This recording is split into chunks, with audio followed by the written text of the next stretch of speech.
Amados e amadas, vos saúdo com a paz do Senhor Jesus, pastor Stanek, pregador do mato, em mais uma exposição bíblica, dessa vez, primeiro livro do profeta Samuel, capítulo 26. Isso, pulamos o capítulo 25. Desde já eu te peço, se inscreva no nosso canal, dá o seu joinha, você que está chegando aí agora, meu abraço, Deus abençoe, não esqueça de se inscrever, compartilhar, isso para a glória de Deus. Pulamos o capítulo 25, amados, nós seguimos a nossa revista Estudando a Bíblia em Classe. Então, semana que vem já vamos pular para o capítulo 30, porque do capítulo 27 ao 30 é praticamente o mesmo assunto, o mesmo conteúdo. É a guerra, onde o rei Saul vai morrer com 3 filhos. Enfim, vamos pular aí do capítulo 26 para o 30. Semana que vem, permitindo o Senhor, estaremos fazendo a exposição do capítulo 30. É claro que dando uma apanhada assim no capítulo 27 em diante. Então, vamos ao 26. Pulamos o 25, que se trata a morte do profeta Samuel. A morte do profeta Samuel. O enterro, a comoção, muita gente. Homem de Deus, grande homem, um grande líder, que governou Israel durante muito tempo. Ungiu Saul, ungiu a Davi e agora partiu para os tabernáculos eternos. Então, nós temos a morte de Samuel. Temos o casamento de Davi. Parece que no capítulo 24, lembra? No capítulo 24, no finalzinho, Saul vê que Deus está entregando ele nas mãos de Davi e ele faz uma aliança. Ele pede a Davi uma aliança de não extinguir, não apagar, não arrancar pela raiz, não matar os seus descendentes e nem a ele. E Davi faz com ele essa aliança e Saul volta e parece que Davi tem um períodozinho de paz. Essa perseguição, ela pode ter durado 10 anos ou mais e parece que ali tem um períodozinho de paz, que ele vai se casar com 2 mulheres, os seus soldados vão se casar, e também tem, aí entra aquela passagem no capítulo 25 de Abigail, a mulher sábia, mulher de um homem tolo, chamado Nabal. Então nós temos aí no capítulo 25, isso aí, Nabal, Abigail, e os relatos interessantes, os detalhes, como que Davi, fugindo de Saul pelos desertos, pelos montes, pelos oásis da vida, ele consegue ajudar Nabal, um homem mau, tolo. Mas Davi ajuda Nabal. Como? Defendendo as suas propriedades dos filisteus, dos midianitas, que eram saqueadores. Davi defende as propriedades desse homem. E quando vai lá pedir algumas provisões, não exigiu nada, falou, dá o que você tiver. Ele está fazendo a festa lá, churrasquinhos com os seus homens, né, os seus auxiliadores, seus servos. E os homens de Davi chegam para pedir suprimentos. E ele comete aquela tolice. Quem é o filho de Jessé? Ele não sabe quem é o filho de Jessé. Aí vamos dar sequência a essa história aí. Eu achei interessante esse ponto de Davi ter ajudado, ter guardado, não ter furtado, não ter permitido os homens roubar nada de Nabal, mesmo sabendo que era um homem muito rico. Mas Davi, ele não permite, ele vai lá pedir, e podia, né, roubar, furtar, não, mas ele podia se sentir no direito, por estar protegendo Nabal.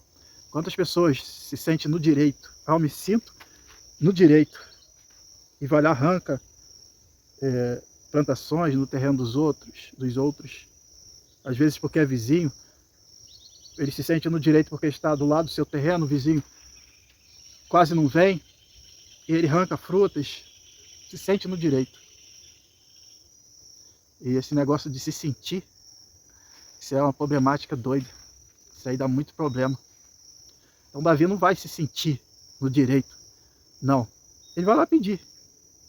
Pode até se sentir no direito, mas pedindo.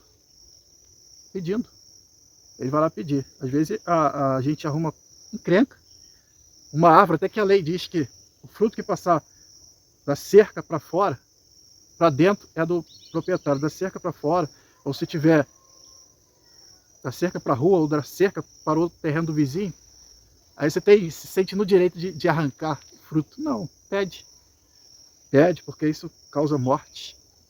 Enfim, eu achei muito interessante esse ponto, mas a passagem de hoje não é de Nabal, não é?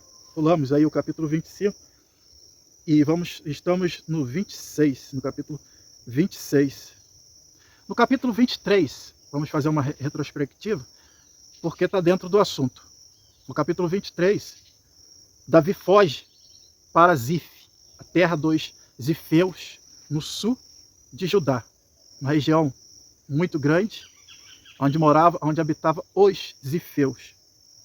Nós vimos isso aí no capítulo 23. Vimos no capítulo 23 também que o príncipe herdeiro, o Jonatas, o herdeiro de Saul, veio visitar Davi nessas terras. E certamente os Zifeus viram aquela comitiva do príncipe, devia ser uma comitiva de destaque. Ou o príncipe foi disfarçado? Eu creio que não. Mas enfim, eles souberam que Jonatas veio ter com Davi, fortaleceu o seu ânimo e vai embora. E os Zifeus perseguem a Davi. Eles entregam a Davi para Saul. E Davi fica sabendo disso. E possivelmente nesse período que vai nascer o Salmo 54, quando os Zifeus entregam a Davi para Saul. Aí, nesse período, possivelmente, nasceu o Salmo 54. Salva-me, ó Deus, pelo teu nome, defende-me, pelo teu poder. É o começo do Salmo 54. Davi orando. Ouve a minha oração, ó Deus, escuta as minhas palavras. Estrangeiros me atacam, homens cruéis querem matar-me, homens que não se importam com Deus.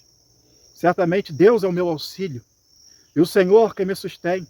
Recai o mal sobre os meus inimigos, extermina-os por tua fidelidade. Recai o mal, eu te oferecerei um sacrifício voluntário. Louvarei o teu nome, ó Senhor, porque tu és bom, pois ele me livrou de todas as minhas angústias, e os meus olhos contemplaram a derrota dos meus inimigos. 7 versos no Salmo 54, Davi orando a Deus, nesse momento de aflição, em que ele é entregue pelos inimigos. Eles fazem aliança com Saul de entregar Davi. Vamos ver isso aí. Eles fazem aliança, vimos isso aí no capítulo 23. Eles vão lá até Saul, fazem essa aliança, vamos te entregar Davi, porque não queremos eles na nossa terra. E o que Saul diz para os Zifeus? Quando vocês souberem a localidade, o lugar certo, onde ele está, que seja nos extremos de Judá, eu irei à caça de Davi. Esse foi o trato que Saul fez com os Zifeus, e eles voltaram para casa. E agora eles entregam Davi e tem um local exato. Eles sabem onde está Davi. Afinal de contas, 600 homens, quase 600 homens, agora, com mulheres e crianças, não seria difícil de ser visto de uma colina, um alto de um monte, não seria difícil de serem vistos. É praticamente um exército. Não seria difícil. Mas sabemos que Davi tinha as táticas de guerra. Mas os Zifeus, eles entregaram agora a localização, ponto certo. Davi está em lugar tal. E Saul vai se levantar para perseguir Davi, certamente com aqueles mesmos 3.000 homens do capítulo 24, separado para caçar. Você viu como é que está a situação de Davi agora? Complicadíssima. Mulheres, crianças, agora é a comorbidade, a dificuldade, mulheres grávidas, dificuldade de se locomover.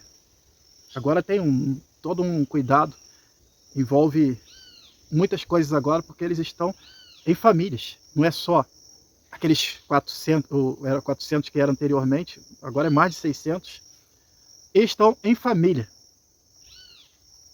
Esses homens, eles vão se tornar os valentes de Davi. E mulher gosta disso. Eu fico imaginando o tanto de mulher que choveu para ir atrás desses homens. Mulher gosta de guerreiro, de homem valente, gosta de soldado. O camarada bota uma farda, pronto. Aquilo basta, parece que ela cega e... Tinha duas histórias, Davi tinha duas histórias. E cada vez mais a história de que ele era o novo rei de Israel estava mais convincente. Sabe por quê? Porque as conversas saem. Capítulo 24, 3.000 homens. Davi teve, o Senhor entregou o rei Saul nas mãos de Davi. Você acha que essa conversa não espalhou? Aqueles homens vendo essa cena, Davi com um pedaço de manto de Saul. Essas conversas e outras, com certeza espalharam. Então os zifeus, eles conhecem esses dois lados. Davi, que é o novo rei de Israel, ungido pelo Senhor, e Davi, o traidor da pátria, inimigo do rei. Eles conhecem esses dois lados. Com certeza eles conhecem essas duas histórias de Davi. Mas eles estão numa situação complicada, em que nós vamos ficar. Eu e você, não sei se vamos alcançar esse período, mas vamos ficar numa situação bem complicada. Porque os zifeus só tinham duas opções. Duas opções. Ou fica do lado de Davi, ou entrega Davi. Duas opções. Ou fica do lado de Davi, ou entrega Davi. Eu descartei a possibilidade deles ficarem neutros, deles não se posicionar. Por quê? Nós vimos o que Saul fez na cidade dos sacerdotes, cidade de Nob, onde estava o tabernáculo. Ele matou 85 sacerdotes, matou todos os moradores de Nob, simplesmente porque ele achou que tinha sido traído pelos sacerdotes. Então, eles têm essas duas opções. Ou ficam do lado de Davi, ou entrega Davi para Saul. E o que eles vão fazer? Entregar a Davi. Complicado, hein? Por que eu disse que nós vamos ficar nessa mesma situação? Porque vai chegar o sinal da besta. Vai chegar. Nós somos os valentes de Davi, somos perseguidos pela própria igreja, já falei na exposição, me falha a memória o capítulo. A igreja será perseguida pela igreja. Falei que Sansão foi perseguido pelos seus. A tribo de Judá enviou 3.000 homens para prender Sansão. Jesus foi perseguido pela igreja, os religiosos. A igreja sempre foi perseguida pela igreja, não vai mudar. E aqui Davi está sendo perseguido pela sua tribo, a sua própria tribo. Então vai chegar essa hora em que nós vamos ter que escolher. Vamos ter que fazer essa escolha. Bota o sinal da besta, compra, vende, ou não bota. Se posicionar ao lado de Davi, que é o nosso Senhor Jesus Cristo. Que aí, não sabemos o que vai acontecer. Se eles se posicionassem ao lado de Saul, eles sabiam o que ia acontecer. Por isso que a Bíblia manda nós andarmos pela fé e não por vista. Eles vão andar pelo que eles estão vendo. Eles sabem que vão ser poupados pelo rei Saul. Vão até ser recompensados. Vão ser recompensados.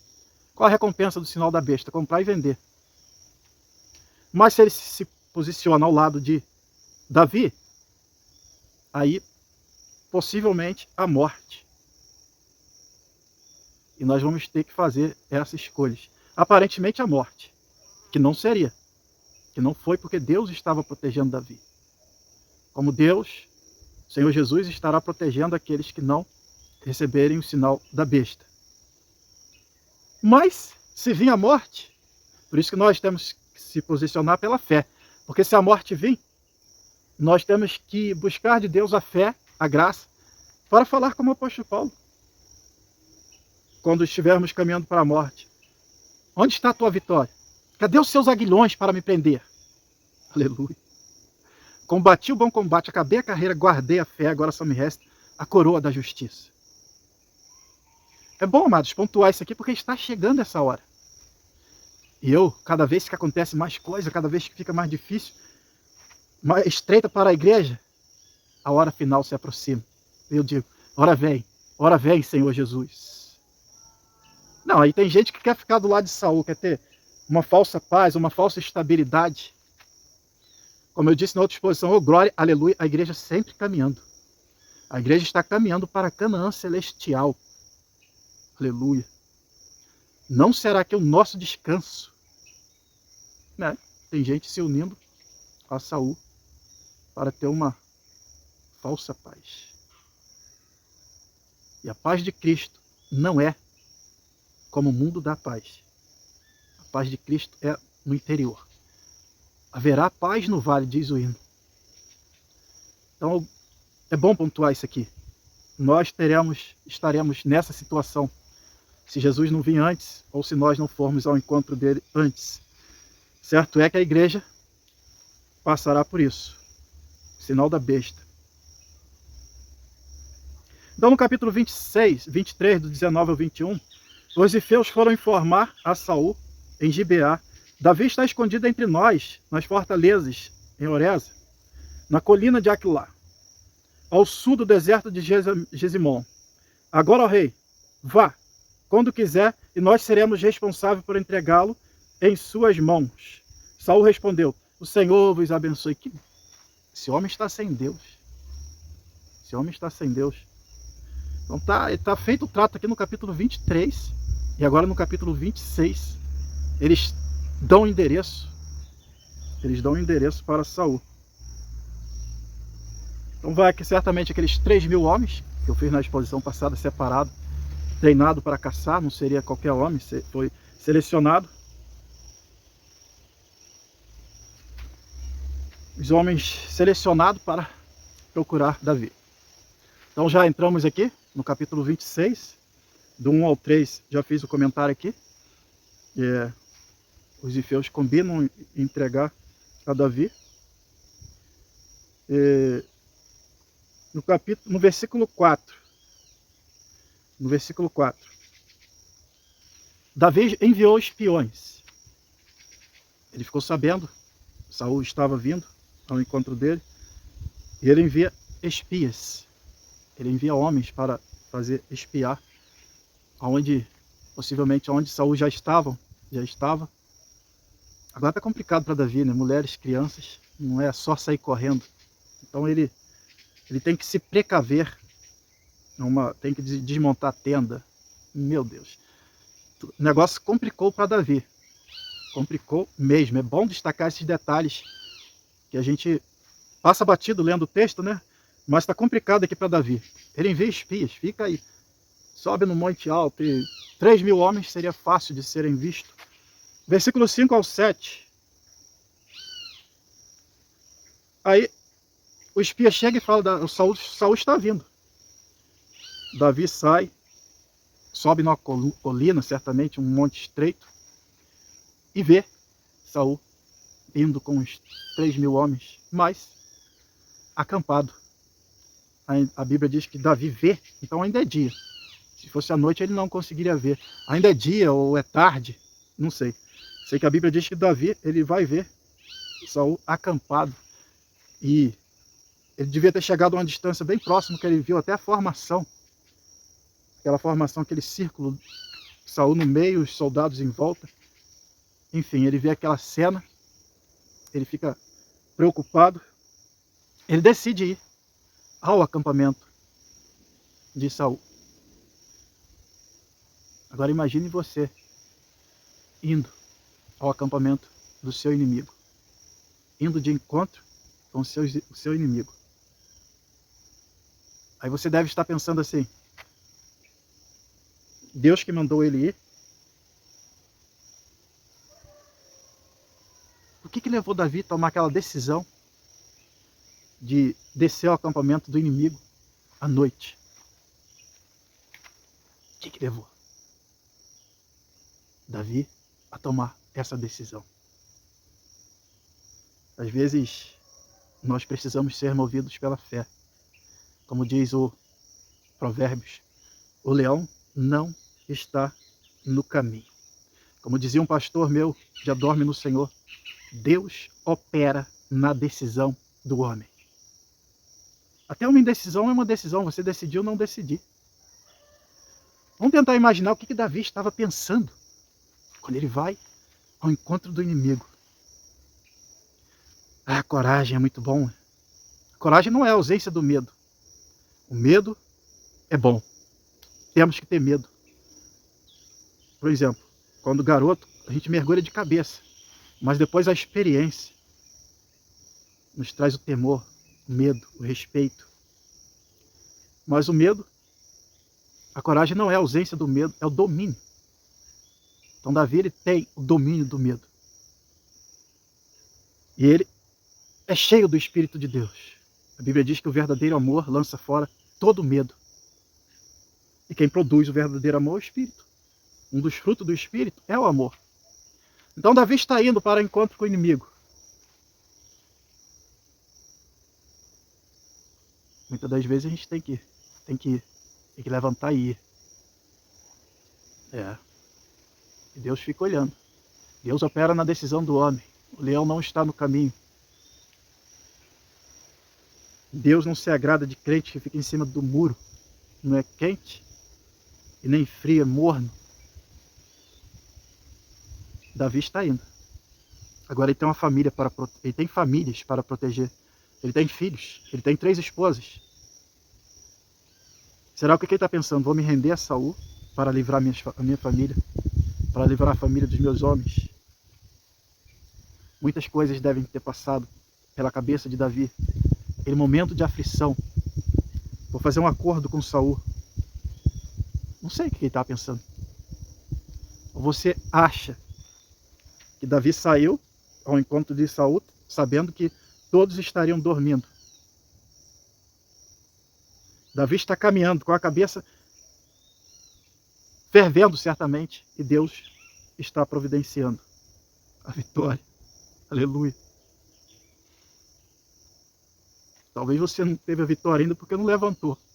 Está deitado, está prostrado, está deitada, dominada pelo medo. Tem que decidir, tem que fazer alguma coisa. O leão não está no caminho. Você está vendo uma montanha, aí você vai caminhando, é um empecilho que está na tua frente. Aí você vai passando, quando você chega do outro lado, aleluia, era uma montanha de fumaça. Quem tem Deus tem tudo, mas precisamos se levantar. Então Davi está caminhando. Davi, ele decide ir ao acampamento de Saul, chama um dos seus valentes. Na verdade, ele chama um entre 3. E o tal do Abisai diz: eu vou contigo. Valente. Valente. Dominador do medo. Tem um medo dominado. Eu vou contigo. Levanta os 2 e vão. Parece que está caminhando para a morte, né? Voltando lá atrás, a gente lembra de Jonatas e o seu pajé de armas, o seu moço, seu escudeiro. Vão. Se 2 entrarem de acordo aqui na terra, será acordado no céu. Isso é muito importante. É muito bom ter um valente do seu lado. É muito bom. E esse camarada aqui, ele foi levantado por Deus para defender a Davi. E tem muitos líderes que pegam um homem desse e mata, com ciúme, com medo de perder o lugar. Mas esse aqui é um homem que vai mostrar o seu valor, vai mostrar o seu zelo. Provavelmente um dos 3 que foi lá na fonte dos filisteus, quando Davi teve sede, desejou beber da fonte dos filisteus. Os 3 foram lá e pegaram água. Provavelmente ele está encabeçado entre esses 3. Pegou água e trouxe para Davi lá no acampamento dos filisteus. Davi ofereceu ao Senhor, derramou no chão como libação. Não beberei o sangue desses homens inocentes. Esse camarada aqui, olha só o que vai acontecer. Porém, 2 Samuel 21, 17. Porém Abisai, filho de Zeruia, o socorreu, e feriu o filisteu e o matou. Então os homens de Davi lhe juraram, dizendo: nunca mais sairás conosco a peleja, para que não se apague a lâmpada de Israel. Ele vai matar um gigante, livrar da vida a morte. É esse camarada. Esse camarada. Amado, já é noite, quando eles chegaram ao arraial de Saul, e para a surpresa, talvez para a surpresa de Davi, de ambos, Deus havia dado um profundo sono em todos os quase 3.000 homens, mais Saul, estavam dormindo. A Bíblia fala, separou 3.000 homens, mas sempre tem alguém que se ajunta pelo meio do caminho, não sei. Chega lá, acampamento todo dormindo. Tudo dormindo, uma coisa incomum. Ah, pastor, o que seria comum? Seria comum Saul está dormindo, uma guarda montada fora do acampamento. Eles estavam em volta do rei, tipo assim, estamos guardando o rei. Mas veio um profundo sono da parte de Deus.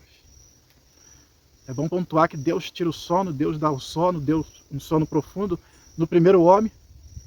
Dizem que Deus criou o homem primeiro para a mulher não dar palpite. Aí eu digo também que Deus deu um profundo sono no homem para ele não dar palpite na criação da mulher. Podia fazer com ele acordado. Deus é Deus. Só para descontrair. Mas Abraão teve um profundo sono, outros homens que Deus quis falar através do sonho, teve profundos sonos. Deus é dono do sono. A Bíblia diz que à noite Deus dá o sono aos seus amados. Então esses homens, apesar que não são amados de Deus, né? Deus é a graça comum, o que Deus dá ao justo e ao ímpio, porque todos nós dormimos. Então é uma graça comum que Deus dá como sol, tanto ao ímpio quanto ao justo, como o sol, como o vento, enfim, como a chuva. Então esse versículo 8 a 12. Abisai diz: agora o Senhor entregou, de novo, né, esse discurso, o Senhor entregou o inimigo nas tuas mãos. Deixa comigo, eu vou dar um golpe só. Eu vou matar ele com um golpe só, não vai nem sentir dor, não vai nem gritar. Camarada especialista em matar. Ia ter muito sangue de filisteu nas mãos daquele homem, como tinha nas mãos de Davi. Filisteu, amalequita, aqueles saqueadores, devia ter muito sangue. Deixa eu dar um golpe só. Aí Davi traz de novo, novamente, o discurso de não tocar no ungido. Não, ninguém toca no ungido e fica bem. É uma realidade. É uma realidade. Não toqueis meus ungidos, não maltrateis os meus profetas. Interessante que domingo na classe, um dos nossos irmãos, e ele trouxe a seguinte questão: até que ponto não tocar no ungido? E se o ungido tocar na ovelha? Porque tem pastores que usam isso aqui como um escudo de proteção, como se eles fossem intocáveis, a soberba. Aí eu fugi desse assunto. Até citou algumas coisas, alguns fatos que aconteceu de pastor ungido de Deus abusar da ovelha. Isso tem e muito. Usam a prerrogativa de ungido de Deus para abusar das ovelhas, para arrancar a lã das ovelhas. Tem muito. Ovelhas que são usadas pelo Satanás também, por causa dessa unção para seduzir, para levar o homem de Deus à queda. Tem os dois lados. Tem os dois lados. Muitas das vezes o homem é tentado por causa da sua posição. Mas eu não quis entrar em questão. Porque entrando em questão nós já estamos tocando no ungido. E o Senhor falou: Ungido é comigo. Lá na frente vamos ver que Deus vai tratar com Davi. Então, errou. O ungido, pastor, ele tem uma constituição, a Bíblia. Não é o tablet, não, é a Bíblia. Porque aqui está contida a Bíblia também. E tem uma constituição para seguir. Se ele errar, é ele Deus.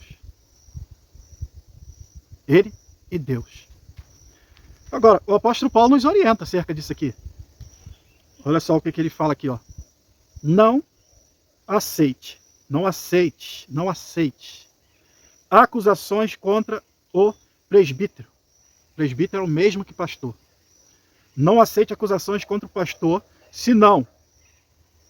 Então abriu uma porta. Abriu uma porta. Não aceite.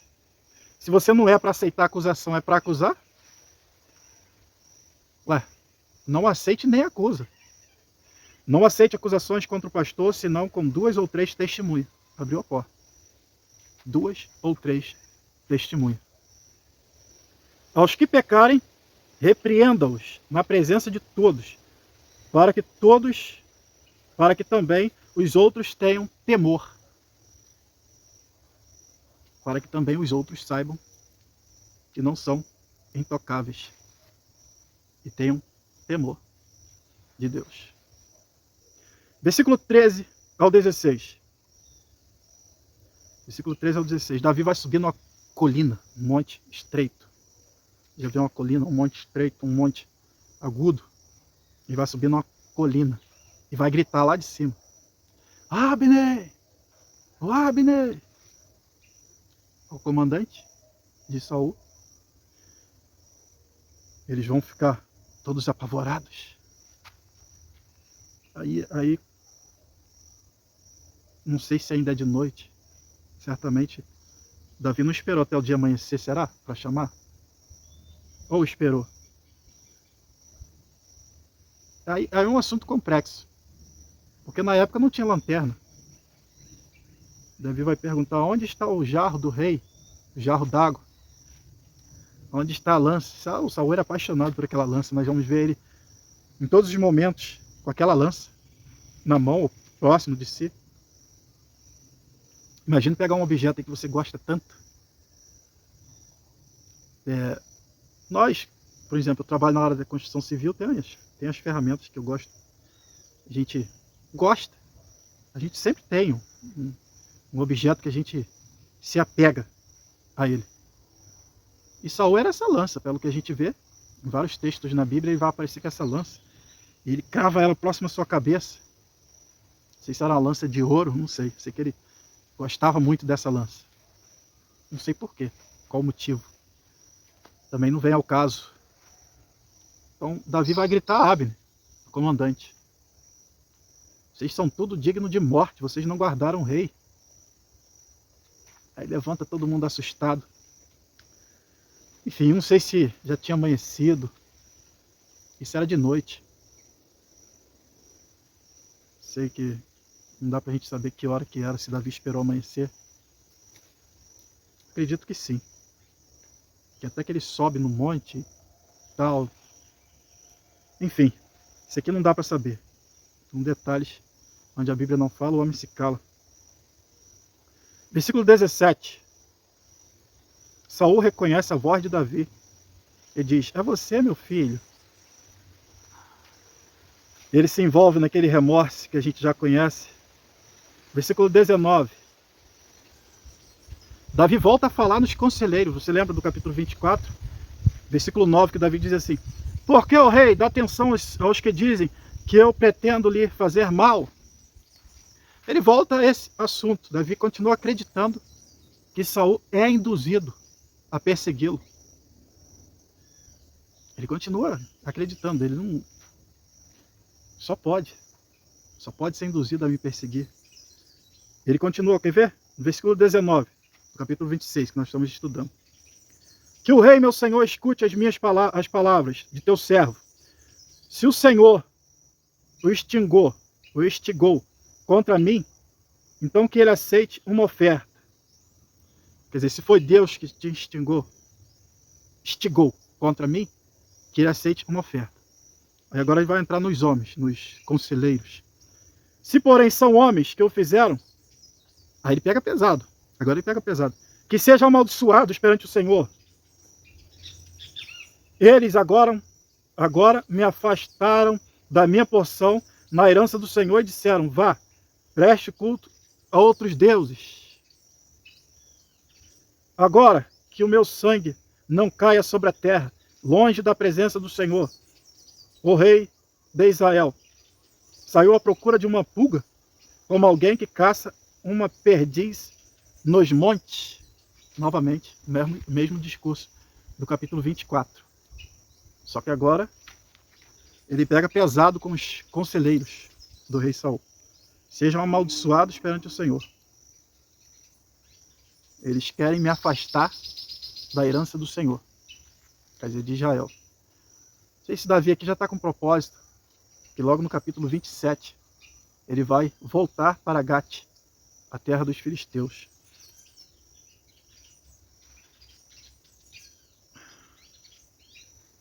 Está caçando ninguém, eu não sou ninguém, eu não sou nada. Que você cismou comigo? Que isso? Então Saul disse, pequei, volta meu filho. Aí você já imagina, eu na exposição anterior disse que a razão comove, a emoção convence. Imagina esse homem bitelão chorando. Ele chorava. Ele chorava. Então Saul disse, pequei, volta meu filho. Volta meu filho para os braços do inimigo, para os braços daquele que está sem Deus. Eu quero fazer uma aplicação aqui, ó, aos Gálatas 5:1. Estais, pois, firme na liberdade com que Cristo vos libertou, e não torneis a colocar-vos debaixo do jugo da servidão. Qual a aplicação? Você sabe que a pessoa está sem Deus, aí vai voltar para aquele relacionamento por causa de um remorso, de uma palavra persuasiva. Vai voltar para aquele relacionamento conjugal, aquele relacionamento entre amigos. Você vai voltar por causa de um remorso. A pessoa sabe que te causou um danos, e você sabe que ela não se converteu, não mudou suas atitudes, suas ações, mas vai voltar por causa de uma palavra persuasiva.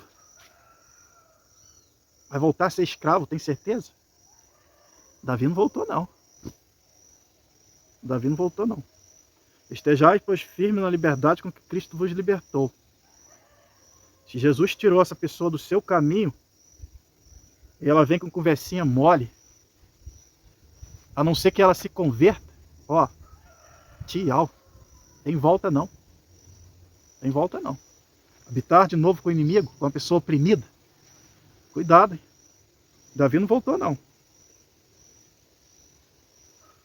Remorso, sentimento de culpa, tristeza, a pessoa chora. A emoção convence a você voltar. Cuidado, a emoção convence. Mas você tem que ser racional, usar a razão.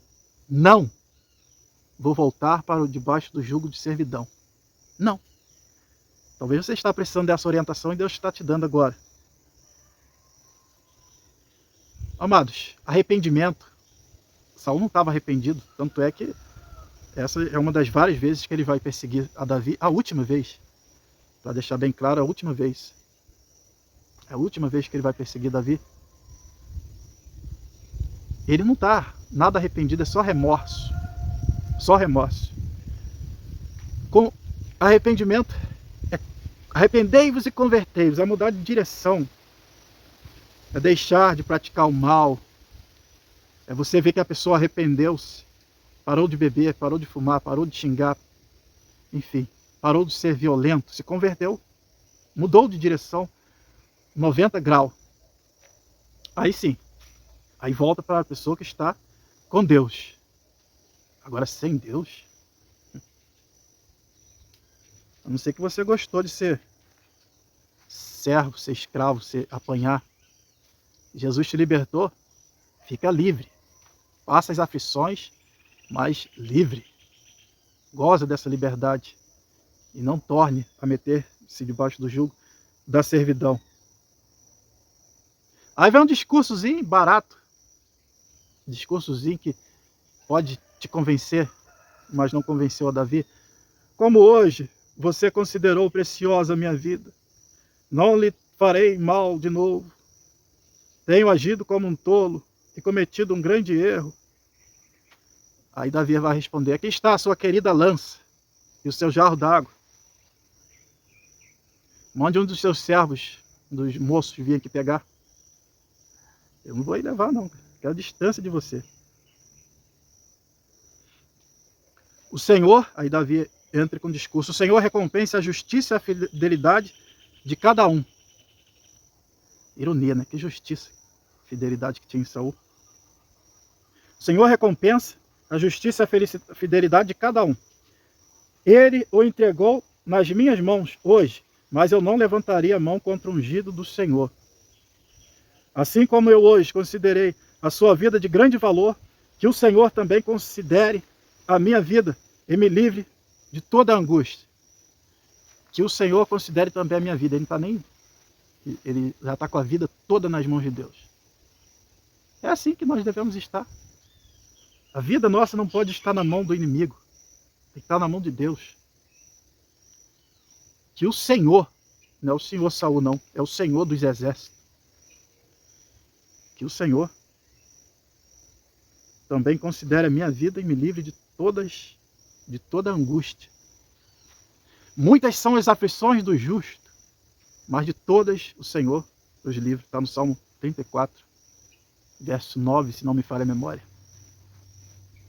Que o Senhor me livre de todas as angústias. Aflição. Então Saul disse a Davi: seja você abençoado, meu filho, Davi. Você fará muitas coisas e em tudo será bem sucedido. Assim Davi prosseguiu o seu caminho e Saul voltou para casa. Davi seguiu o seu caminho e Saul voltou para casa. Como eu disse no início, semana que vem estaremos fazendo a exposição do capítulo 30, dando aí uma apanhada no capítulo 27, 28 e 29, que é o mesmo assunto. Agora é uma guerra em que Saul vai morrer. Enfim, deixa para a semana que vem. Vamos estar fazendo a exposição disso aí. Meus amados, Deus abençoe, meu abraço. Você que não é inscrito aí no canal, se inscreva, compartilhe. Vamos estudar junto, compartilhe isso aí para os irmãos da sua igreja. Tenho vários colegas pastores que estão nos dando a honra de estar nos acompanhando aí nessas exposições. Que Deus abençoe a todos. Meu abraço e até a semana que vem, se Deus quiser.